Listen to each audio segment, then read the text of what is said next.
नमस्कार, साफ संदेश से मैं अनिल कौशिक। न्यूज अपडेट 7 बजे कार्यक्रम भादरा आसपास में आप सभी दोस्तों का स्वागत है। दोस्तों, कार्यक्रम की शुरुआत आज भी मुख्य खबर कोरोना से ही करेंगे। उससे पहले दोस्तों मैं आपको बताऊं तो आज भी कस्बे की कुछ अव्यवस्थाओं को लेकर ही हम समीक्षा करने वाले हैं। और दोस्तों, इसके साथ भादरा आसपास की खबरें और मंडी के भाव, मौसम के मिजाज के बारे में आपको विस्तार से बताएंगे। तो दोस्तों, शुरुआत करते हैं कोरोना की खबर से। और कोरोना के आज जो मामले आए हैं दोस्तों, भारत में लगातार बढ़ते जा रहे हैं। 1,79,723 मामले आए हैं। 146 लोगों की मौतें हुई है कोरोना से। दोस्तों, मौतों का ग्राफ बेशक कम है, लेकिन कोरोना के मामले लगातार बढ़ते जा रहे हैं। और राजस्थान में तो नई गाइडलाइन भी आ चुकी है। और दोस्तों, वीकेंड कर्फ्यू की भी शुरुआत राजस्थान में हो चुकी है। और इसी रविवार को राजस्थान में बंद रहेगा। और इसके अलावा दोस्तों, नई गाइडलाइन के बारे में भी आपको विस्तार से बताएंगे क्या क्या चीज़ें हैं। और शहरी क्षेत्रों में दोस्तों, जिस प्रकार से 12वीं तक के स्कूल बंद कर दिए गए हैं 30 जनवरी तक।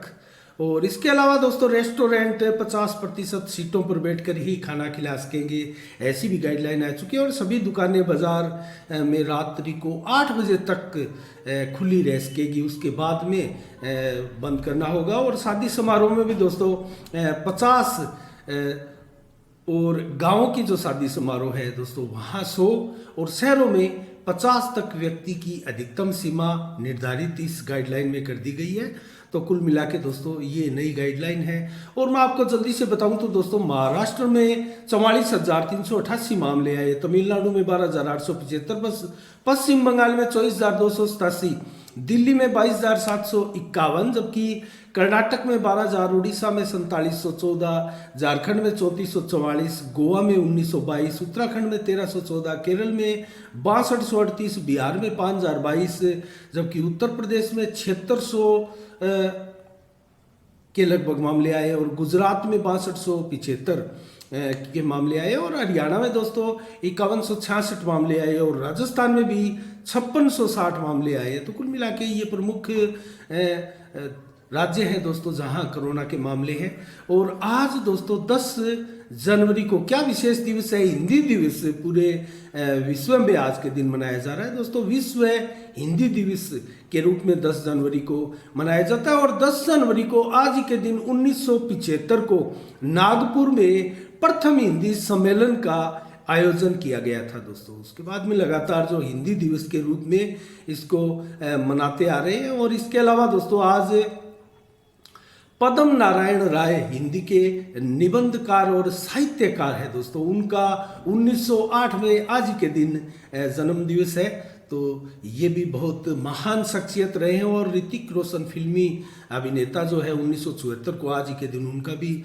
जन्मदिन मनाया जाता है। और दोस्तों, प्रसिद्ध राजनेता लेखक संपूर्णानंद का भी आज 10 जनवरी को ही 1967 के दिन निधन हुआ था। तो उसकी पुण्यतिथि आज के दिन मनाई जाती है। इसके अलावा दोस्तों, मैं आपको बताऊं तो जिस प्रकार से हनुमानगढ़ जिले में लगातार कोरोना के मामले बढ़ते जा रहे हैं, वहीं भादरा में भी वार्ड 4 और वार्ड 25 में कोरोना के मामले आए। तो दोस्तों, सतर्कता हमें बहुत ज़रूरी है। और बूस्टर डोज जो कि प्रिकॉशन डोज जिसको बोलते हैं दोस्तों, उसकी आज शुरुआत हो चुकी है। और लगभग मैं आपको बताऊं तो हनुमानगढ़ जिले में ऐसे कितने लोग हैं जिनको प्रिकॉशन डोज जो है वो लगेगी, बूस्टर डोज जो है वो लगेगी। हेल्थ वर्कर्स दोस्तों 8,681 की संख्या हनुमानगढ़ जिले में है जिनको ये प्रिकॉशन डोज जो है लगनी है। 13,696 मामले हैं फ्रंट लाइन वर्कर्स के दोस्तों, जिनको जो है प्रिकॉशन डोज लगेगी 13,696। इसके अलावा दोस्तों 60+ से अधिक बुजुर्ग जिनको आज से डोज लगनी प्रारंभ हो गई है, उनकी संख्या भी दोस्तों 1,75,915 है। और कुल अगर देखें तो 1,98,292 लोग हैं जिनको ये बूस्टर डोज लगनी है। तो ये संख्या है हमारे ज़िले में। इसका कितनी जल्दी टारगेट को हम पूरा कर पाते हैं, ये एक अहम बात है। और दोस्तों, जिस प्रकार से कोरोना भी बढ़ता जा रहा है, अगर जिस प्रकार से वैक्सीनेशन का जो तेजी के साथ बढ़ना जारी है दोस्तों, वो जारी रहा तो दोस्तों ये जो कोरोना का काल चल रहा है, तीसरी लहर के रूप में, वो कुछ ज़्यादा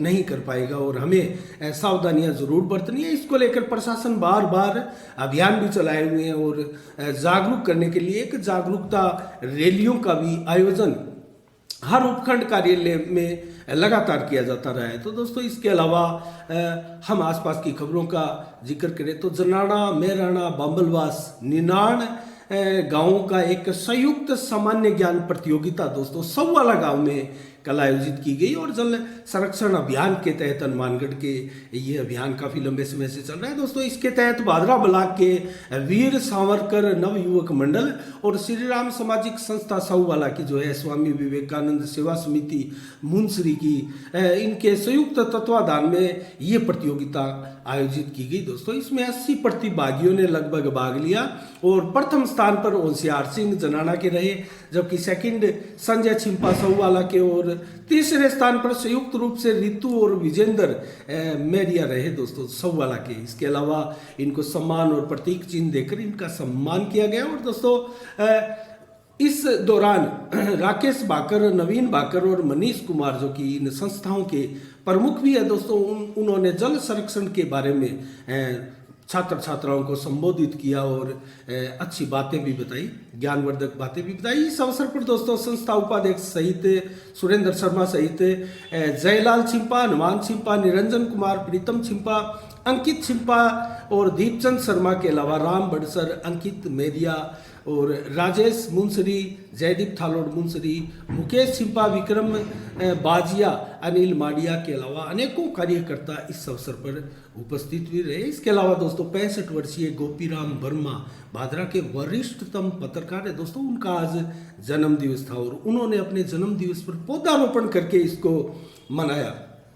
तो दोस्तों हमने एक अलग से इनकी कवरेज भी की है और काफ़ी शालीन पत्रकार रहे हैं और लगातार 1987 से पत्रकारिता जगत में है और उनकी शालीनता, उनकी जो छवि है वैसे ही दोस्तों लेखनी में भी उनकी शब्दों की शालीनता आप देखेंगे। और इसके अलावा दोस्तों पीपल नीम के पौधे लगाकर जो है ये इन्होंने अपना आज का 65वां जन्मदिन मनाया। इसके अलावा दोस्तों जो हिसार बालसमंद रोड है उसके पास पटुआ से 3 किलोमीटर पहले उनका खेत का मार्ग है, लेकिन अपने खेत से अलग उन्होंने जो सड़क है, मुख्य सड़क मार्ग, इसके दोनों ओर और लंबी दूरी में दोस्तों काफ़ी लंबे समय से पौधारोपण करते आ रहे हैं और हमने देखा आज पीपल और नीम के कई जो पौधे लगाए थे वो बड़े बड़े पेड़ का रूप लेने लगे हैं और काफ़ी आकार में बड़े भी हो चले हैं, लगभग 2 से 8-10 फीट तक आकार का बढ़ चुके हैं और लगातार निरंतर जो है गोपीराम जी वर्मा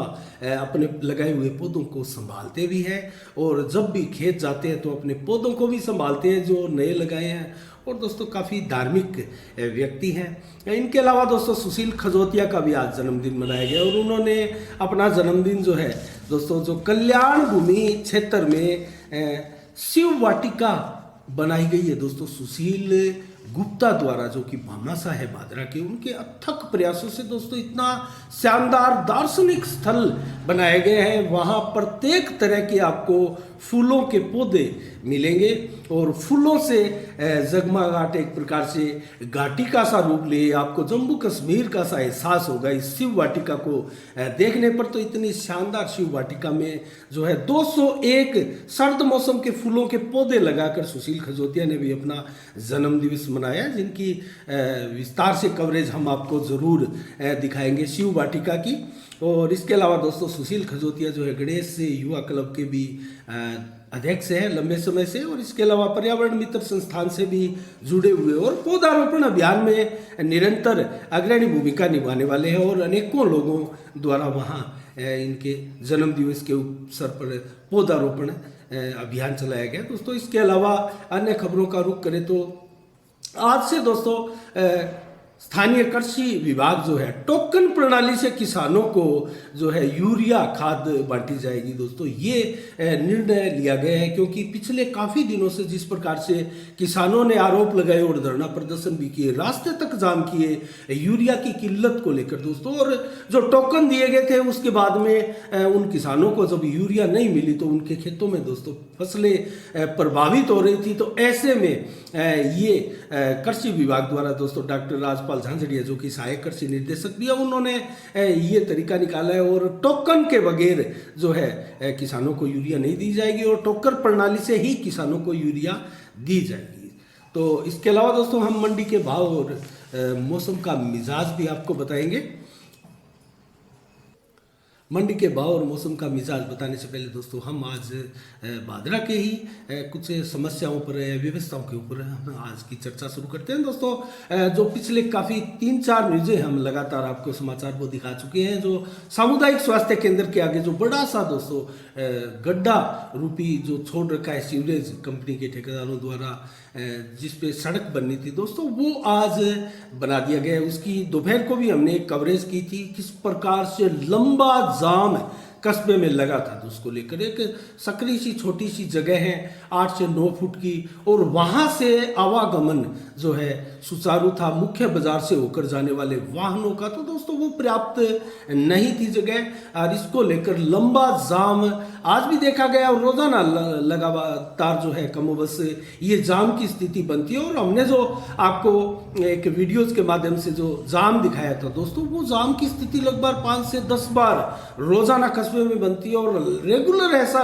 लगता है कि यहाँ तो जाम हटा ही नहीं है, लगातार जाम लगा हुआ है। तो कुल मिला के दोस्तों उस खांचे को सीवरेज कंपनी द्वारा भर दिया गया है, उसमें रोड आज बना दी गई है, कंप्लीट भी कर दी गई है। अब संभवतः 2 दिन के बाद में इस आम रास्ते को खोल दिया जाएगा और जो सरकारी अस्पताल के आगे जो मेन मुख्य रोड है दोस्तों वो एकदम थ्रू हो जाएगी। और उसके बाद में जो जाम की स्थिति का वर्तमान में आप जो देखते हैं भारी जमावड़ा गाड़ियों का, वाहनों का दोस्तों, वो यहाँ नहीं रहने वाला है। और जो सावा रोड जो सावा बस स्टैंड की ओर से होते हुए आगे रेलवे क्रॉसिंग तक जाती है, वो रोड भी करीब करीब अब खुल जाएगी कुछ ही दिनों में, क्योंकि उसमें कुछ खांचे आगे भी बाकी हैं जिनमें रोड बननी है दोस्तों। और तेजी के साथ सड़क निर्माण का कार्य आगे भी जारी है, तो जिसको लेकर अब अंदाज़ा लगाया जाता है कि ये इसी महीने के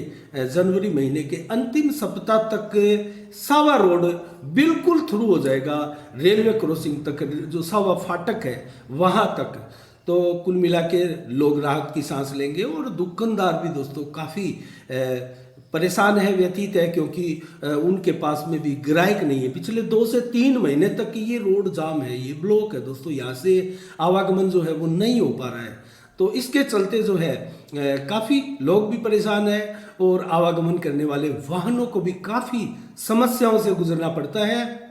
इस मेन रोड को छोड़कर जब मुख्य रोड के ऊपर जो सावा की मेन रोड है, सावा बस स्टैंड की दोस्तों, उसको छोड़कर मुख्य बाजार की मुख्य रोड जो है रेलवे स्टेशन से हिसार बस स्टैंड की तरफ जाने वाली, वहां तक आने के लिए दोस्तों कुछ छोटी छोटी गलियों का सहारा लोगों को लेना पड़ता है। और वाहन धारकों को भी, जो कि तारानगर सावा की तरफ से या शेष भादरा उधर क्यामखा निवास की तरफ से आने वाले वाहन या ऐसी चीज़ों में जो सवार होकर आते हैं, दुपहिया वाहन या फिर टेम्पू आदि में, तो दोस्तों उनको उन छोटी छोटी गलियों का सहारा लेना पड़ता है। और उन गलियों में इतना रस रहता है, इतना भारी जाम की स्थितियां बनती है, जो 3 से 4 गलियां दोस्तों है, तो उनमें भी काफ़ी दोस्तों परेशानियों का सामना करना पड़ता है। और उसकी भी हमने 1-2 कवरेज पूर्व में की थी, वो आपने वीडियोज़ में देखा होगा।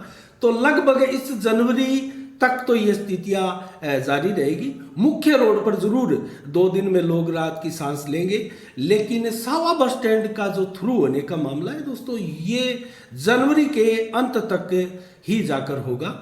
तो कुल मिला के भादरा की व्यवस्थाएं जो है सड़कों के रूप में, सड़कें नई सीवरेज कंपनी की देन से दोस्तों नई बनती जा रही है, लेकिन बड़ा दुर्भाग्य मैं कहूँगा क्षेत्र के लोगों का भी और नगर पालिका बोर्ड का भी दोस्तों, जिन्होंने जो रोक नहीं पा रहे हैं, जो सड़कें वो बनाते हैं दोस्तों, वो 10 से 15 दिन बाद में किसी ना किसी कारणवश से वो जलदाय विभाग द्वारा खोदी गई हो या निजी लोगों द्वारा किसी कारणवश खोद दी गई हो अपने पानी कनेक्शन के लिए या किसी और कारण से या अपनी कुइयों के कनेक्शन के लिए या जिस किसी भी कारण से वो सड़कें खोद दी जाती है दोस्तों। उसके बाद में जो ग्रेड से सड़क बनी है वो चीज़ें दोबारा नहीं आ पाती है और सड़क आपको ऐसा लगता है जैसे यहाँ बनी नहीं, ऊबड़ खाबड़ है, ये तो पहले से ही पूर्व से ही ऐसी रही होगी, लेकिन ऐसा नहीं है, सड़कें बन रही है। लेकिन दोस्तों ये कहीं ना कहीं सामंजस्य का अभाव है जलदाय विभाग में और नगर पालिका क्षेत्र में, और कहीं हमने पहले भी ये चीज़ें आपको बताई है दोस्तों, कहीं ना कहीं सामंजस्य का अभाव है नगर पालिका बोर्ड में, नगर पालिका प्रशासन में और बिजली विभाग में दोस्तों। उनके चलते जो है सड़कें बार बार खोद दी जाती है, फिर बनती है, फिर खोद दी जाती है। अभी मैं आपको बताऊं तो वहां नगर पालिका सड़कों के टेंडर छोड़ती है दोस्तों, जहां महीने 2 महीने बाद मुख्य रोड जाएगी दोस्तों, ये जो सीवरेज की मुख्य पाइपलाइन है वो डाली जाएगी। तो उसका क्या औचित्य है, क्या तुक है दोस्तों, ये तो नगर पालिका बोर्ड ही भली भांति जानता है और ऐसा हमने पूर्व में काफी बार देखा है। तो दोस्तों ये एक प्रकार से ठेकेदारों की जेबें गर्म करने का एक प्रकार से हमें शगुफा दिखाई देता है, इसके अलावा कुछ नहीं है। तो कुल मिला के इन स्थितियों में सुधार कब होगा ये पालिका बोर्ड के ऊपर है। और जब तक दोस्तों हम पालिका बोर्ड एक बहुत ही संजीदगी के साथ और ईमानदारी के साथ पालिका बोर्ड नहीं चुनेंगे तब तक ये समस्याएं ऐसे ही रहने वाली है। क्योंकि जिस प्रकार से हमने देखा कि काफ़ी वर्षों से, दशकों से नगर पालिका के चुनाव जो होते हैं दोस्तों उनमें करप्शन किस प्रकार का आ गया है, लोग वोट पैसे लेकर देने लगे हैं और खुलेआम पार्षदों की बिक्री होने लगी है। इससे दोस्तों स्थिति जो है भादरा में बद से बदतर होती जा रही है और नगर पालिका की छवि भी दोस्तों, पालिका बोर्ड की छवि भी आसपास कस्बों में और शेष राजस्थान में इतनी अच्छी बेटर नहीं है। क्योंकि यहाँ जितने पैसे लगते हैं दोस्तों वहाँ हमारे एक वार्ड में जितने पैसे लगते हैं आपको ताज्जुब होगा। तारनगर जैसे कस्बों में तो वहाँ विधायक के चुनाव हो जाते हैं दोस्तों, इतने पैसों से, जितने पैसे भादरा के एक वार्ड में लगते हैं। तो कुल मिला के इन स्थितियों से हमें निकलना होगा और इन स्थितियों से निकलकर ही हम कस्बे का सामूहिक विकास कर पाएंगे दोस्तों। चहुमुखी विकास अगर जनता को चाहिए तो इन परिस्थितियों से कस्बा वासियों को इन मानसिकता से ऊपर उठकर निकलना होगा और इन चीज़ों को बंद करना होगा दोस्तों। प्रशासन भी इसमें अगर तत्परता से कार्रवाई करे और जिस प्रकार की दोस्तों कार्रवाई प्रशासन की बनती है वो होनी चाहिए दोस्तों। मैं एक आपको एग्जांपल दूं तो आज हम ब्लॉक CMHO जो खंड चिकित्सा अधिकारी है हमारे मंजीत जी ढाका, उनसे हम मिले थे और दोस्तों हमने 2 दिन पहले कल की समीक्षा में भी बताया था कि एक वीडियो जैसा जिसमें ये जो जागरूकता अभियान है दोस्तों कोरोना को लेकर फैलाया जा रहा है उसके अगेंस्ट दोस्तों मास्क लगाने से फला फला बीमारियां हो रही है, कोरोना ज़्यादा फैल रहा है और वैक्सीन लगाने से लोगों की मौतें हो रही है आदि आदि, इस तरह का एक भ्रामक प्रचार वाला वीडियो तथाकथित डॉक्टर उसमें वो अपने आप को बता रहे थे, ऐसे वीडियो ग्रुपों में डाले जा रहे हैं दोस्तों। उनको लेकर हमने मंजीत जी ढाका से निवेदन किया था कि ऐसे लोगों पर अंकुश होना चाहिए, उनके ऊपर एक प्रकार से आपदा प्रबंधन अधिनियम के तहत कार्रवाई होनी चाहिए। लेकिन उन्होंने भी दोस्तों उनसे बात भी की है और वो श्योरी फील भी की और वह वो वीडियो जो ऐसा डाला गया था वो उस ग्रुप से बाद में डिलीट भी हुआ है।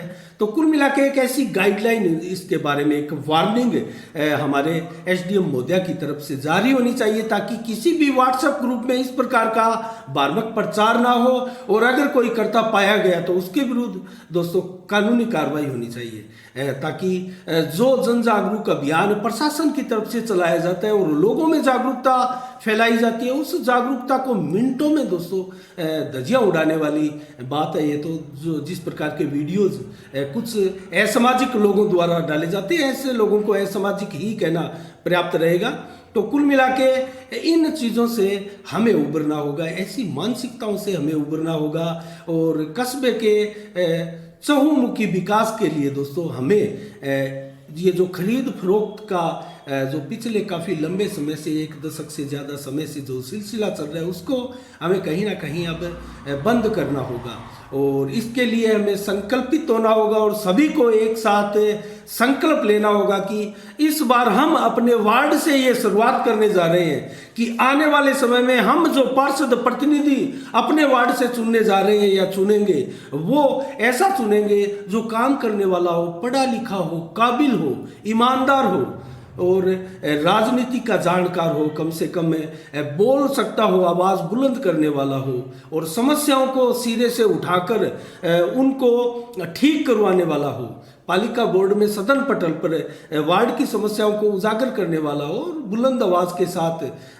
कस्बा वासियों की, वार्ड वासियों की आवाज़ उठाने वाला कोई हो, तो ऐसा पार्षद हमें चुनना है, ऐसा संकल्प हमें लेना है दोस्तों। इसी के साथ समीक्षा में दोस्तों आज इतना ही। अब जल्द से हम आपको मंडी के भाव बताते हैं। शुरुआत करते हैं नोर से। नोर में ग्वार दोस्तों 6072 रुपये प्रति कुंटल आज बिका है और नरमा बिका है 9400 रुपये प्रति कुंटल। कपास 7761 रुपये, जबकि चना 4750 रुपये, मूंग 6700 रुपये, मोट 6280 रुपये, गेहूँ 2080 रुपये, जौ के भाव 2316 रुपये रहे, जबकि बाजरा 1875 रुपये प्रति कुंटल रहा। अरंड के भाव 5800 रुपये प्रति कुंटल रहे। आदमपुर मंडी हरियाणा की नज़दीकी मंडी में नरमा 9345 रुपये रहा। सरसों दोस्तों 6811 रुपये प्रति कुंटल रही, जबकि ग्वार के भाव 5901 रुपये प्रति कुंटल रहा, जबकि सरसा मंडी में नरमा 9500 रुपये और कपास 7406 रुपये, जबकि संगरिया मंडी में नरमा 9582 रुपये प्रति कुंटल रहा और ग्वार के भाव 6000 रुपये प्रति कुंटल, जबकि सरसों के भाव 6900 रुपये, मूंग के भाव 4890 रुपये, चना के भाव 4781 रुपये प्रति कुंटल रहे। फतेहाबाद मंडी में नरमा 9100 रुपये, कपास 7400 रुपये और एलनाबाद मंडी में नरमा दोस्तों 9555 रुपये रहे और कपास के भाव 7650 रुपये रहे और सरसों के भाव 6780 रुपये प्रति कुंटल रहे। ग्वार के भाव 6150 और चना के भाव 4885, मूंग के भाव 6200, गेहूं के भाव पूरे 2000, जबकि बाजरा के भाव 1780 रुपये प्रति कुंटल रहे। तारामीरा के भाव 5950 और मूंगफली के भाव 4750 और काला तिल के भाव 11800 रुपये प्रति कुंटल के भाव रहे और भट्टू मंडी में नरमा 9408 रुपये, कपास 7400 रुपये, ग्वार 5609 रुपये प्रति कुंटल रही, जबकि बरवाड़ा मंडी में नरमा 8331 रुपये और रावतसर मंडी में नरमा 9650, जबकि ग्वार 6161 रुपये और इसके अलावा अनूपगढ़ मंडी में नरमा 9881 रुपये सर्वाधिक भाव हमें लगे और सूरतगढ़ मंडी में भी 9856, जबकि जेतसर मंडी में नरमा 9780 रुपये प्रति कुंटल के भाव रहे। तो ये रहे दोस्तों मंडियों के भाव। मौसम का मिजाज अगर बताएं तो दोस्तों आज दिन भर धूप खिली रही, लोगों ने रात की सांस ली, बरसात बिल्कुल नहीं थी और लगभग 50% बादल छाए रहे। रात्रि को भी दोस्तों 13 से 16 डिग्री टेम्परेचर रहेगा, 7 से 11 किलोमीटर की रफ्तार से हवाएं चलेगी और 48 से 50 डिग्री प्रतिशत बादल छाए रहेंगे। तो मौसम साफ रहेगा। रात्रि को भी बरसात की संभावनाएं व्यक्त नहीं की गई मौसम विभाग द्वारा। और 11 जनवरी को कल का टेम्परेचर कैसा रहेगा मौसम विभाग के अनुसार 9 से 14 डिग्री टेम्परेचर रहेगा सुबह का, दोपहर को 15 से 17 डिग्री और शाम को फिर 13 से 16 डिग्री टेम्परेचर रहेगा। 7 से 11 किलोमीटर की रफ्तार से हवा चलेगी और बादल ना के बराबर होंगे, 6 से लगभग 30-40% बादल ही छाए रहेंगे और मौसम बिल्कुल साफ रहेगा, धूप खिलेगी कल दिन भर। इसके अलावा रात्रि को भी 10 से 12 डिग्री टेम्परेचर रहेगा और 7 किलोमीटर की रफ्तार से हवाएं चलेगी, बादल बिल्कुल नहीं होंगे। कल रात्रि को भी मौसम साफ होगा और बरसात की संभावनाएं बिल्कुल कल भी नहीं है। तो इसी के साथ दोस्तों आज के शाम के 7 बजे कार्यक्रम में इतना ही। कल ठीक शाम 7 बजे फिर आपसे रूबरू होंगे नई खबरों के साथ, नए समाचारों के साथ और नए विश्लेषण के साथ। तब तक के लिए दोस्तों आप अपना बहुत बहुत ख्याल रखिएगा, मुझे दीजिएगा इजाजत। साफ संदेश से मैं अनिल कौशिक, नमस्कार, जय भारत, जय जय राजस्थान।